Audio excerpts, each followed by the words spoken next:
Today we are celebrating Vaikom Basheer's birthday. So now we are going to present a skit on his book ഭൂമിയുടെ അവകാശങ്ങൾ. ഇതെന്താ ഇത്? ഭൂഗോളത്തിന്റെ ഇച്ചിരി പിടിയോളം ഭാഗത്തിന്റെ അവകാശിയായതിന്റെ ആധാരം 2 ഏക്കർ പറമ്പ്, തെങ്ങുകൾ, പ്ലാവുകൾ, മാവുകൾ, കിണർ, പേരകൾ, പുളികൾ, സപ്പോട്ട, പൂച്ചെടികൾ, കോഴികൾ, പശുക്കൾ, ആടുകൾ, നീ, മക്കൾ, ഷാൻ എന്ന കാവൽനായ, എല്ലാം സുലഭം, സുഭദ്രം. പടച്ച തമ്പുരാന് സ്തുതി, എല്ലാം മംഗളം. എടിയേ, നോക്കൂ, എത്ര തരം പക്ഷികൾ, ചിത്രശലഭങ്ങൾ. എല്ലാം കൊള്ളാം. ആ നശിച്ച കാക്കയോ? എന്തൊരു കഠോര ശബ്ദ! അടുക്കള കയറി മോഷ്ടിക്കുന്നതിന്റെ കോഴിക്കുഞ്ഞുങ്ങളെല്ലാം എടുത്തോണ്ട് പോവാ. 2 ഏക്കർ പറമ്പ് നമ്മുടേതാണെങ്കിലും അവരും ഈ ഭൂമിക്ക് അവകാശികളാണ്. ഓടി വന്നേ, ഓടി വന്നേ! മുറ്റത്തൊരു മൂർഖം നിൽക്കുന്ന അതിനെ ഏതൊരു വടിയെടുത്തൊന്ന് കൊന്നേ.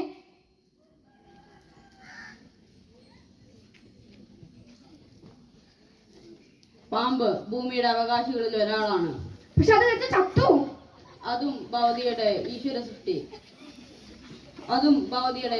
സൃഷ്ടി.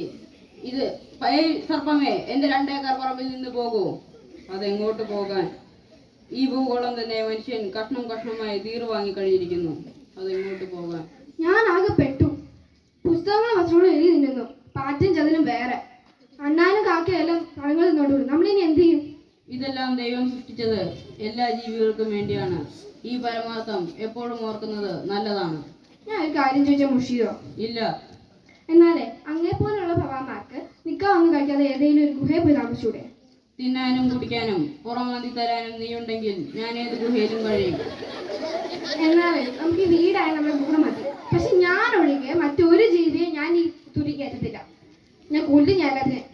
അതെ, ഈ ഭൂമിയിലെ എല്ലാ ജീവികളെയും മനുഷ്യൻ 500 കൊല്ലം കൊണ്ട് കൊല്ലും. എന്നിട്ട് മനുഷ്യൻ ഒന്നാകെ ചാകും. എന്തൊക്കെ പറഞ്ഞാലും ഞാൻ വിഷം വാങ്ങി നിങ്ങളെല്ലാം കൊല്ലാൻ പോവാ. കശ്മളെ, അത് തെറ്റാണ്, മഹാപാപം. ഞാൻ ഇതിന് കൂട്ടുനിൽക്കുകയില്ല.